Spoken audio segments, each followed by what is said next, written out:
Míle fáilte romh chuig geantrai na híthe anocht. Is mi sé Eithne Ní Chatháin agus táiminn seo in Gregorys Tavern in bhfeile chuchas chéin Choca chun de Dara. Ceathar ceoltóirí óga a chuala sibh sin, ceoltóirí áitiúla idir réin Cormac Murphy ar an Musca, Sean agus Garrod Keane ar an Gancertín agus ar an Vigil, agus Philip Clark ar an Mazuki. Ani as ar fad lads. Inis buine me héin tríal as ára an bra connachtach dar teidil Cúchaín Glán Neffin. Tábhair a fada gos a fása glean an álin wad ó aile Táuí gos a dowry a fás go hard ar warna grana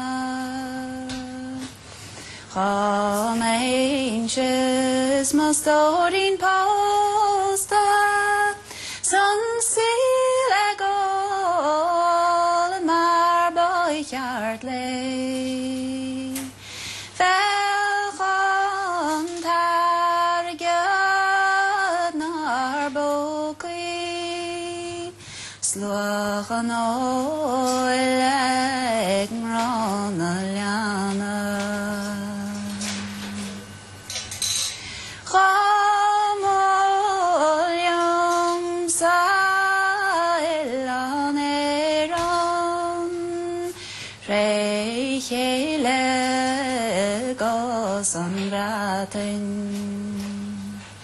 Sawil gan ar a chríomhaí ag searla sófa.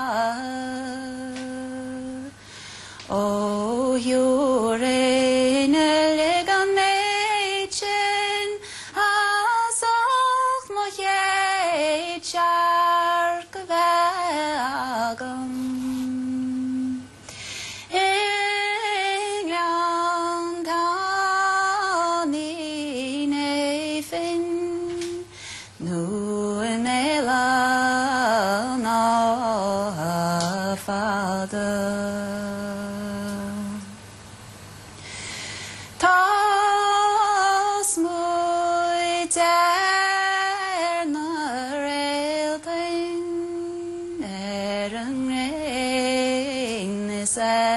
an ngealach. Serabhar gmóla ní léir leon na bailí. Ní chuaigh na gleanna nefin nor éid méir a bhela. Sa stórí ná teig mé siad a bhéin bhreá tamall agad. Go sa fáca mé anocht mar tá sé anocht. Rad a cuairtú má bhíle stórí nin scathad gáí me tuairisc. Ní léir leon na báire tá na deorach amhránaí.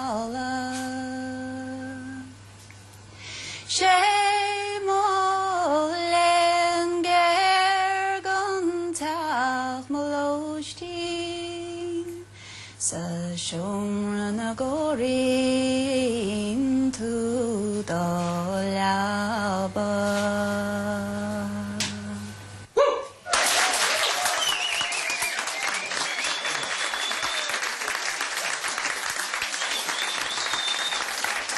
Chuir mí mágad.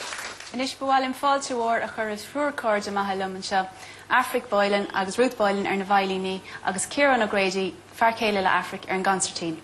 Seaní siad gáfuairt dúin inis, The Humours of Lachine agus Perth Calavel.